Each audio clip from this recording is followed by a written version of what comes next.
భూపాలరెడ్డి ఉన్నారు, ఇంకా వేదిక మీద అందరూ పెద్దలందరూ ఉన్నారు. అందరి పేర్లు చెప్తే అదే టైం అయిపోతుంది. అందరికీ నమస్కారం. ముందున్న పెద్దలందరికీ కూడా నమస్కారం. ఈ కార్యక్రమానికి ఈరోజు మొత్తం మీద ఒక కళ వచ్చేసింది. ఈ కళ తేవడంలో సహకరించినటువంటి వాళ్ళను ముందుగా నేను గుర్తించినంత వరకు ఏంటంటే, మొదటి క్రెడిట్ ఖచ్చితంగా మా సోదరుడు మరి విజయమోహన్ రెడ్డి గారు, తర్వాత మరో సోదరుడు ప్రతాప్ రెడ్డి గారు. కార్యదర్శులు కాదు వారు, యాక్చువల్గా కార్యదక్షుడు అని నిరూపించుకున్నారు. మరి ముందు ముందు ప్రజలందరినీ కూడా కనీసం వేలల్లో భాగస్వాములు చేసి ఈయన యొక్క స్ఫూర్తి, ఎందుకంటే నిజానికి స్వతంత్రం గురించి యావజ్జావతి ఎప్పుడు కనని రోజుల్లో స్వతంత్రం కోసం పోరాటం చేయాలి అనేటువంటి ఆలోచన వచ్చినటువంటి మహనీయుడు ఉయ్యాలవాడ నరసింహారెడ్డి గారు. వారితో పాటు పోరాడినటువంటి ఓపెన్ అయితేనేమి, ఇంకా అనేక మంది త్యాగధనులు ఎంతమంది ఉన్నారు. అందులో ప్రాణాలు కోల్పోయిన వారందరి పేర్లు మనం చెప్పలేం. చరిత్ర వాళ్ళ గురించి రాయకపోవచ్చు, కానీ ఎందరో త్యాగం చేశారు. అలాంటి మహనీయులందరినీ కూడా స్మరిస్తూ మనందరం కూడా ఈ సమాజం కోసం, ఈ దేశం కోసం కొంతైనా త్యాగాలు చేస్తూ ముందుకు సాగాలని, ప్రజల కోసం, తమ కోసమే కాకుండా, కుటుంబం కోసమే కాకుండా సమాజం కోసం కూడా మన జీవితంలో కొంత భాగాన్ని, కొంత సమయాన్ని, కొంత ధనాన్ని, కొంత ఏదైనా సరే అన్నింటినీ కూడా వెచ్చిస్తూ మరి జీవితాన్ని సాఫల్యవంతం చేసుకోవాలని ఆకాంక్షిస్తూ అందరికీ ధన్యవాదాలు. మీరందరికి వచ్చేసినందుకు. మరి అయ్యేంతవరకు కార్యక్రమం వీలైనంత మంది ఇక్కడే ఉండాలని ఆకాంక్షిస్తున్నా. Thank you very much sir. Thank you. అదేవిధంగా మరొక హానరబుల్ అధ్యక్షులు జోగి వెంకటరామరెడ్డి గారిని మాట్లాడుతుంది ఆహ్వానిస్తారు.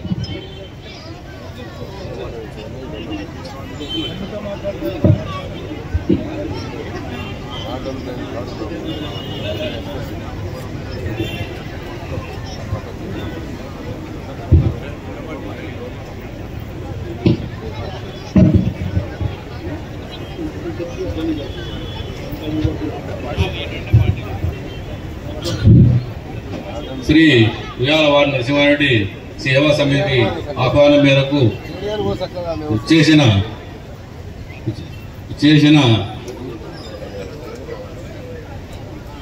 వారందరికీ నా మనపూర్వకంగా ధన్యవాదాలు తెలుపుతున్నాం.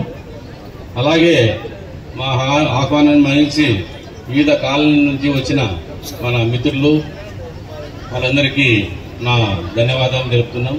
అలాగే మన వివిధ స్కూళ్ళల్లో మన ఎస్ఏ రైటింగ్ మన ఉయ్యాలవాడ నరసింహారెడ్డి జీవిత చరిత్రపై ఎస్ఏ రైటింగ్ రాసిన పిల్లలు, తర్వాత అలాగే ఎలక్ట్రీషియన్లో పాల్గొన్న డిగ్రీ విద్యార్థులకు వాళ్ళందరికీ ఆశీస్సులు, మన మీడియా వారికి, తర్వాత పోలీసు వారికి నా ధన్యవాదాలు తెలుపుతున్నాను. ఈ అసోసియేషన్ లో శ్రీ ఉయ్యాలవాడ నరసింహారెడ్డి విగ్రహం ఎందుకు ఈడ పెట్టాల్సి వచ్చింది, దానికి కొంచెం పూర్వంలో జరిగిన విషయాలు అందరికీ తెలియాలనే ఉద్దేశంతో చెప్పడం జరుగుతుంది. 2013లో అప్పుడు సమైక్యాంధ్ర ఉద్యమంలో ఉవ్వెత్తున జరిగే సమయంలో మా కాలనీ నుంచి కూడా ఎక్కువ భాగం సంఘీభావంగా ధర్నాలు చేసి వాళ్ళకు సంఘీభావం తెలుపడం జరిగింది. ఆ స్ఫూర్తితోనే ఇక్కడ ఏ క్యాంప్ కాలనీలో ఒక అసోసియేషన్ ఉండాలనే ఉద్దేశంతో అసోసియేషన్ ఏర్పాటు చేసి పలు కార్యక్రమాలు చేపట్టడం జరిగింది.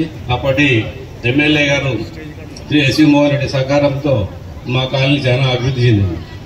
తర్వాత ఈ కార్యక్రమం జరుగుతుండగానే ఈ సర్కిల్లో అప్పటి కలెక్టర్ గారు సెల్ టవర్ ఇక్కడ ఏర్పాటు చేయడం, దానికి మేము అపోజ్ చేసి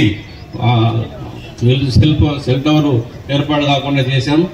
ఆ ఉద్దేశంతోనే అప్పుడు ఈ సర్కిల్లో విగ్రహం పెట్టే బాగుంటుందని మన కాలనీ వాళ్ళంతా ఆలోచన చేసి అప్పుడు ఉయ్యాలవాడ నరసింహారెడ్డి విగ్రహం పెట్టాలని మేము ఆలోచించి అందుకు తగ్గట్టుగా మేము ప్రయత్నం చేసి దాతల నుండి సహకారం తీసుకొని విగ్రహం ఏర్పాటు చేసే ప్రయత్నం చేశాం. ఆ విగ్రహం ఇస్తే కూడా ఇక్కడ పెట్టనీయకుండా కూడా అప్పుడు అధికారులు అడ్డుకున్నారు. అప్పుడు టూరిజం మినిస్టర్ భూమా అఖిలప్రియ గారి ద్వారా ఆ విగ్రహాన్ని ఆవిష్కరించడం. దానికి సంబంధించిన వర్ధంతి కార్యక్రమాలు ప్రభుత్వం ద్వారా చేయాలనే ఉద్దేశంతో గవర్నమెంట్ని అప్రోచ్ చేసి జీవో విడుదల చేయించారు. తర్వాత ఇంతటితో కాకుండా పలు సేవా కార్యక్రమాలు కూడా ఈ సేవా సమితి ద్వారా చేయిస్తున్నాం. మనము ఈ వృద్ధాపు వృద్ధులకు వాళ్ళకు మన వృద్ధాపు పెన్షన్ నుండి ప్రయత్నం చేస్తున్నాం. తర్వాత కొన్ని వేరే సేవా కార్యక్రమాలు కూడా చేస్తూ ముందుకు పోతున్నాం. ఈ మధ్య కాలంలో ఎక్కువగా మన కాలనీలో కొంచెం మీటింగ్లు ఏర్పాటు చేసి మెంబర్షిప్ను ఎక్కువ చేస్తుంటాం. ప్రభుత్వం ఈ మాదిరిగా ముందుకు పోతూ పలు కార్యక్రమాలు సేవా కార్యక్రమాలు చేస్తున్నాం. ఈ ఉయ్యాలవారి నరసింహారెడ్డి జీవిత చరిత్రను వెబ్సైట్లో పెట్టి మనం వేరే దేశాల్లో ఉండే మన తెలుగు వాళ్ళకు కూడా తెలిసేటట్టుగా చేయాలని ఆలోచన చేస్తున్నాం. ఇంతకు ముగిస్తున్నాం. Thank you.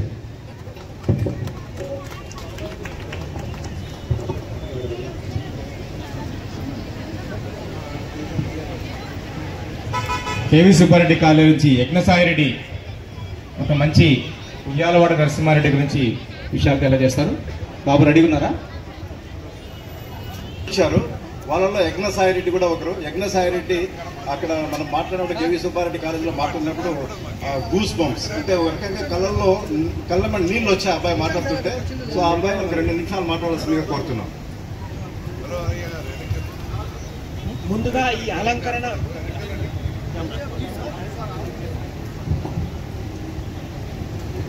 ముందుగా ఈ వేదికను అలంకరించినటువంటి పెద్దలకు, ఇంత అందంగా ఇంత చక్కగా రూపుదిద్దుకున్నటువంటి మన కర్నూలులో ఉయ్యాలవాడ నరసింహారెడ్డి అంటే చాలా మందికి తెలియకపోవచ్చు. చాలా పిల్లలు స్కూల్స్ లో కూడా చాలా మందికి తెలియకపోవచ్చు. కానీ ఈ సమితి అనేటువంటి ఒక స్థాపించి వీరు మన కర్నూలులో అందరికీ ఉయ్యాలవాడ నరసింహారెడ్డి గారి గురించి తెలియాలనే ఉద్దేశంతో ప్రతి కాలేజ్కి ప్రతి స్కూల్స్కి వచ్చి కాంపిటీషన్ పెట్టడం జరిగింది. కాబట్టి ఈ పెట్టడం వల్ల మనకు కూడా చాలా మంది పిల్లలకు పెద్దలకు కూడా తెలియదు ఉయ్యాలవాడ నరసింహారెడ్డి అంటే ఎవరు, ఎక్కడి నుంచి వచ్చాడు, మనం ఎందుకు తెలుసుకోవాలి ఆయనని అనేటువంటిది ఎవరికి తెలియదు. కానీ వీళ్ళు ఈ సమితి అనేటువంటిది ప్రతి ఒక్క కాలేజ్కి ప్రతి ఒక్క స్కూల్కి వచ్చి పిల్లలకు ఉయ్యాలవాడ నరసింహారెడ్డి అంటే ఎవరు అనేటువంటి విషయం చక్కగా తెలియజేశారు. కాబట్టి మనము కూడా ఇందులో పాలు పంచుకుంటున్నందుకు ఈరోజు చాలా ఆనందంగా ఉంది. అలాగే ఈ వేదికను అలంకరించినటువంటి పెద్దలకు కూడా ముందుగా నా నమస్కారాలు. మనము ఉయ్యాలవాడ నరసింహారెడ్డి చరిత్ర మనందరికీ తెలుసు. కానీ మనం ఇప్పుడు కొంచెం వేరే మన జీవితానికి తగ్గట్టు దాన్ని ఎలా అలవర్చుకోవాలి అనేటువంటి విషయం ఇప్పుడు మాట్లాడుకుందాం. మనము ఉయ్యాలవాడ నరసింహారెడ్డిని చూసి నేర్చుకోవాల్సినటువంటి విషయం ఏమిటంటే ఆయనలా ధైర్యంగా మన వెంట ఎవరు ఉన్నారు అనేటువంటి విషయం చూసుకోకుండా మనకు నచ్చింది మన మనసు చెప్పింది అనేటువంటి మాట విని మనకు ధర్మము అనిపిస్తే మనము ఎక్కడైనా చెయ్యెత్తి అడగచ్చు. ఎవ్వరికీ అబ్జెక్షన్ ఉండదు. ఎందుకంటే మనం ఇప్పుడు మనకు స్వాతంత్రం వచ్చింది. మనము ఇంత గొప్పగా మనకి నచ్చినటువంటి ఆహారము తింటూ ఉన్నాము, మనకి నచ్చినటువంటి బట్టలు వేసుకుంటూ ఉన్నాము, మనకి నచ్చిన చోటికి వెళుతూ నచ్చినట్టు తిరుగుతూ ఉన్నాము. కానీ మనకు వ్యతిరేకంగా ఎవరైనా మనకు అధర్మంగా ఉన్నారు అంటే వారికి ఖచ్చితంగా మనం ఎదురు తిరగాల్సి ఉంటుంది. మనము ఒకవేళ వారికి ఎదురు తిరగకోకుండా మనము కూడా వారితో పాటు వెళితే మనం కూడా తప్పు చేసిన వాళ్ళం అవుతాం. కాబట్టి ఉయ్యాలవాడ నరసింహారెడ్డి ఏ విధంగా అయితే మనకు స్వాతంత్రాన్ని తేవడానికి పోరాడాడో మనము అంత గొప్పగా కాకపోయినా అందులో 50% మనం ఖచ్చితంగా మన వంతు సహాయం చేయాల్సి ఉంటుంది. ఇప్పుడు చాలా మంది పిల్లలు కాలేజ్కి వెళ్ళి తల్లిదండ్రులకు తెలియకోకుండా తాగడము తిరగడము చేస్తూ ఉన్నారు.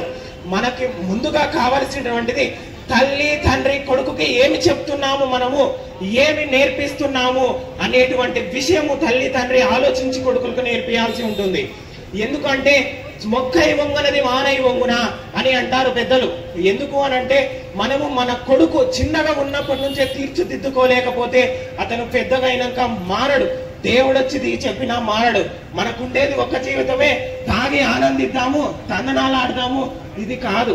మనకున్నది ఒకే జీవితం అయింది. కాబట్టి